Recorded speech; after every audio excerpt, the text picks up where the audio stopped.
Jumpa lagi dengan saya, teman-teman. Sesi kali ini kita akan membahas tentang chart of account. Seperti yang kita lihat di materi yang diberikan, bahwa fasilitas yang terdapat dalam modul accounts digunakan untuk mengubah atau mencatat data awal perusahaan berupa nomor rekening beserta saldo, kemudian menghubungkan rekening, mencatat transaksi, proses jurnal, dan sebagainya. Bahwa di dalam IOP itu kita telah diberikan accounts list, ya, seperti ini. Oke, kita langsung kita coba lihat, kita buktikan. Ya, saya buka filenya, teman-teman. Ya, seperti ini. Passwordnya pergunakan master password ya 2020. Kemudian oke, no, oke. Sekarang yang dimasukkan tadi adalah kita diberikan account list ya. Anda bisa lihat di sini modular accounts, kemudian account list. Oke. Kemudian bahwa teman-teman seperti yang disampaikan di sini di dalam account list ya, terdapat rekening yang dikelompokkan menjadi 8 kelompok, yaitu ada aset, liability, equity, income, cost of sales, expenses, other income, dan other expenses. Seperti yang Anda lihat di sini ada aset, liability, equity, dan seterusnya hingga other expense. Oke, kemudian bahwa nomor rekening adalah 5 digit dan mempunyai struktur hingga 4 level atau tingkatan. Kita lihat digitnya ada 5, kemudian ada tingkatan. Ya, dengan demikian assets adalah induk akun, kemudian anaknya adalah mulai dari general check account dan seterusnya. Kemudian ada lagi ya sampai level ketiga di sini yaitu voluntary withholding credits. Ini adalah level 3. 1, 2, dan 3. Dan di sini Mayop memungkinkan untuk sampai dengan 4 level ya. Kemudian berdasarkan tipenya, rekening Mayop dikelompokkan menjadi 2, yaitu rekening tipe header induk, rekening tipe detail atau detail check. Oke, kalau kita lihat di sini teman-teman, perhatikan tipenya adalah header, detail, ataupun detail check. Oke, teman-teman, sekarang kita coba lihat ya. Kita coba mempergunakan bagan akun yang telah diberikan di situ. Misalnya Anda bisa lihat di materi yang awal tentang gambaran umum kasus, teman-teman, atau Anda bisa lihat pada halaman 21. Di sini telah disajikan ya bagan akun yang dipergunakan oleh PT Lepcom, mulai dari nomor akun, kemudian akunnya ya, tipenya, aset kah, liability kah, equity kah, dan seterusnya. Kemudian debit dan kreditnya, kemudian tipenya ya, apakah header atau detail. Detail di sini ada 2 bagian, yaitu apakah detail saja ya seperti ini, kas kecil detail saja, ataukah detail check. Anda bisa perhatikan di sini di kolom cek pada saat Y, maka dia adalah berarti detail check. Contohnya adalah kas detail check. Kas kecil detail saja ya, karena di sini adalah N. Kemudian ada levelnya masing-masing. Ini yang akan kita pedomani untuk kita buatkan nanti bagan akunnya untuk file yang akan kita inputkan di file perusahaan dari PT Lepcom dalam hal ini. Oke, untuk yang pertama kita akan ganti ya 100 ini menjadi aktiva ya. Aktiva di sini disebutkan 100 adalah aktiva ya. Saya coba gantikan di sini. Anda bisa mengklik ini ya, tanda panah yang putih atau double klik di sini. Saya double klik, oke. Perhatikan di sini ya. Header account ya, non possible. Jadinya non possible di sini berarti bahwa akun ini tidak dapat dipergunakan untuk mencatat jurnal ya. Jadi tidak dapat dipergunakan untuk mencatat jurnal. Oke, account name-nya adalah aktiva ya. Saya ganti aktiva seperti ini. Kemudian di sini ada di bagian bawah ya, diaktifkan dengan tanda centang ini ya. When reporting, generate a subtotal for this section. Dan demikian bahwa nanti di sini ketika pelaporan akan disajikan subtotal dari anak-anaknya ya. Dari subtotal dari akun yang ada di bawah Aktiva ini. Oke, seperti ini. Itu maksudnya yang ini. Kemudian saya klik OK. Secara otomatis maka akun aset yang tadi namanya adalah aset akan berubah menjadi Aktiva dalam hal ini. Oke, kemudian yang kedua yaitu akun yang kedua yaitu 1000 ya, Aktiva lancar ya, 1000. Karena di sini belum ada, saya coba tambahkan maaf, saya tentukan dulu ya tipenya. Tipenya adalah header ya. Maka di sini saya pilih header. Kelompok akunnya adalah aset, kemudian 1000. Kemudian saya tap ya, teman-teman, untuk memunculkan tambahan isian yang ada di bawah ini. Anda tinggal menekan tombol tab yang ada pada keyboard ya. Kemudian ini adalah Aktiva lancar seperti ini. Kemudian karena dia header, maka saya aktifkan saja fungsi dari menghitung subtotal akun yang ada di bawahnya. Oke, seperti ini. Ya, seperti ini. Kemudian berikutnya adalah 1100 kas ya. Untuk itu saya coba rename saja ini, saya edit ya. Saya edit 1100 dengan nama kas ya, seperti ini. Perhatikan kas di sini adalah detail check ya, karena di sini Y ya. Maka Anda perhatikan, pilih saja di sini ya, header account bukan, detail account bukan, detail check account ini yang akan saya pergunakan. Yang ini adalah inactive account, yang berarti bahwa kita akan menonaktifkan suatu akun pada saat akun itu jarang dipergunakan atau tidak dipergunakan maksud saya. Maka Anda bisa mengaktifkan fungsi ini dengan mengklik kotak ini ya, tanda centang, nanti akan muncul di sini. Oke, ini saya tidak centang karena ini sering ya dipergunakan, dan si akun ini adalah akun yang aktif sifatnya. Kemudian saya klik OK. Oke, sebelumnya perhatikan ini ada tulisan di bawah sini yaitu linked account for ya, jadinya akun yang terkait dengan customer receipt, paying bills ya, jadinya penerimaan dari pelanggan dan pembayaran dari tagihan ya teman-teman. Jadinya akun ini adalah akun yang terkait dengan setting yang lain di Mayop. Nanti pada saatnya kita akan berbicara tentang linked account.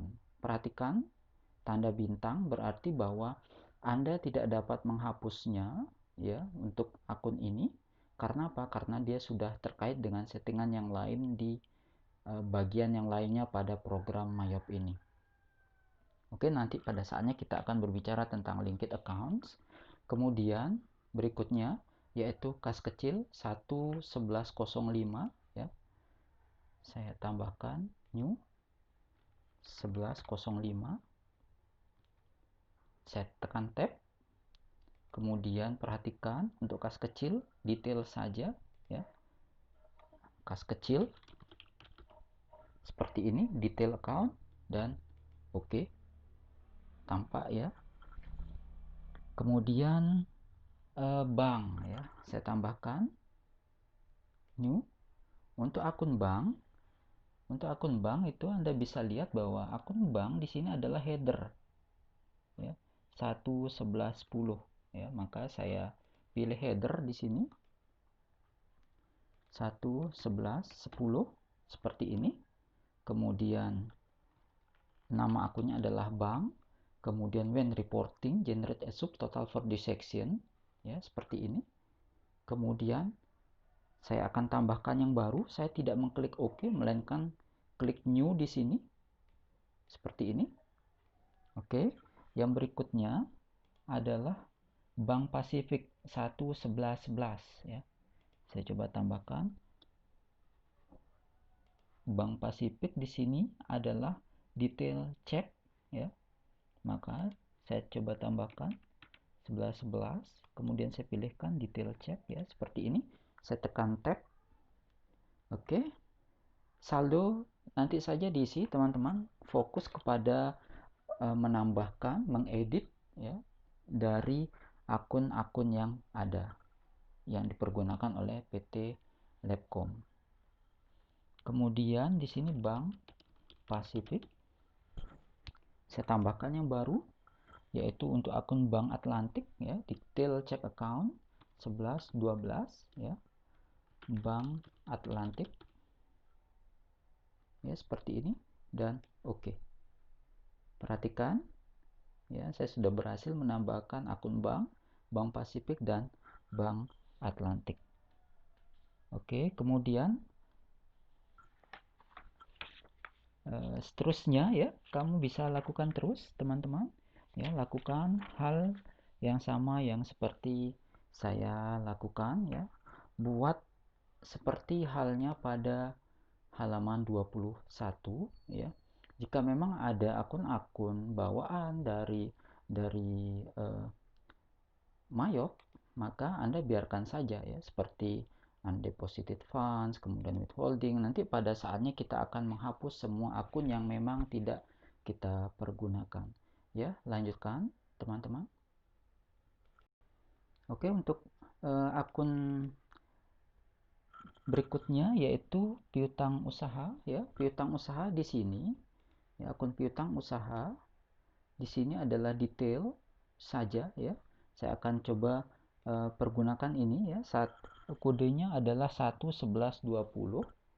Saya bisa pergunakan ini trade debtors ini ya.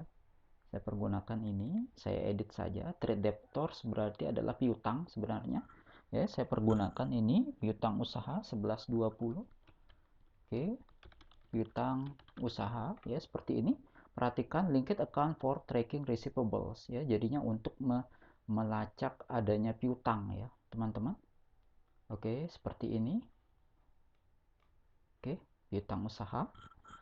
Kemudian yang lainnya, lanjutkan. Oke, untuk aset saya sudah lakukan penginputannya semuanya. Biarkan saja akun-akun yang masih bawaan dari Mayo, abaikan. Berikutnya adalah untuk liability, saya inputkan, lanjutkan ya. Kewajiban ya, dalam hal ini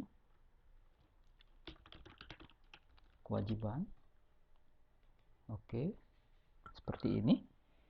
Kemudian 2000 ya, yaitu header ya. Saya tambahkan 2000. Ini adalah header account. Kemudian kewajiban lancar ya, sambil Anda lihat materi yang ada di halaman 21 yang berisikan bagan akunnya seperti ini. Kemudian 2.11.10 ya, saya tambahkan 11.10, yaitu pendapatan diterima di muka ya, seperti ini. Pendapatan diterima di muka dan oke. Tambahkan lagi ya.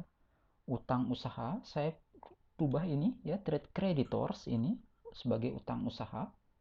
Ini sama dengan tracking payables katanya di sini, berarti untuk mencatat adanya atau melacak adanya utang ya.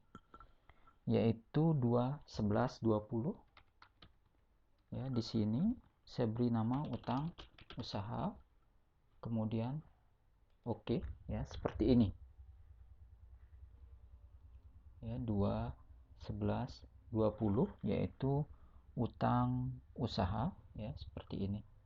Kemudian utang PPN Anda bisa rubah ini ya, teman-teman. Ini GST liabilities, ini adalah utang PPN. Saya coba tambahkan saja ya. 2.11.30 utang PPN seperti ini.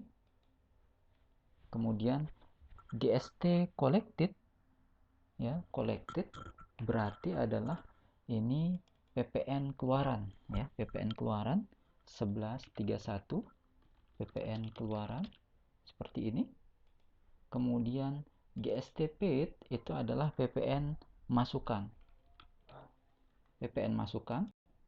Oke, kemudian di sini kita 1132 ya, GST paid adalah PPN masukan seperti ini, kemudian klik OK. Ya, yang lainnya Anda bisa tambahkan ya untuk liability. Oke, saya sudah menyelesaikan di kelompok liability-nya. Kemudian berikutnya adalah equity. Oke, perhatikan di sini di ekuitas kita akan merubah akun-akun yang ada di sini tanpa merubahnya. Sekali lagi, sangat penting bagi Anda untuk memperhatikan apa yang saya lakukan pada saat melakukan perubahan pada kelompok akun ekuitas. Oke, yang pertama adalah untuk equity, saya rubah menjadi modal ya. Maaf, ekuitas ya. Saya sesuaikan dengan akun dari PT Labcom seperti ini. Retained earnings ini adalah laba ditahan ya. Saya coba gantikan ya. Untuk retained earnings-nya ya, untuk laba ditahan yaitu 32.000 ya. Laba ditahan seperti ini. Kemudian current earnings ini saya ganti dengan laba periode berjalan ya. 33.000 laba periode berjalan. Oke. Kemudian historical balancing account saya biarkan. Kemudian saya tambahkan kali ini 3.000 untuk modal. Ya, untuk modal seperti ini dan oke. Ya. Dan demikian sudah untuk ekuitas. Saya beralih ke income. Income di sini pendapatan. Dan lanjutkan seterusnya ya teman-teman. Oke, dan yang terakhir adalah saya sudah sampai pada other expense, yaitu rugi penjualan aktiva ya 9.200 dan oke. Oke, dengan demikian saya sudah melengkapi semua akun ya yang diperlukan untuk mencatat transaksi dari PT Labcom nantinya teman-teman, mulai dari aset, liability, equity dan seterusnya hingga kepada other expense. Akun-akun yang tidak kita pergunakan dalam hal ini ya, akun-akun yang berbahasa Inggris yang belum kita yang nantinya tidak dipergunakan oleh PT Labcom nanti akan kita hapus pada praktikum yang akan datang ya, pada praktikum yang selanjutnya. Dengan demikian saya akhiri praktikum kita kali ini, sampai jumpa di sesi berikutnya.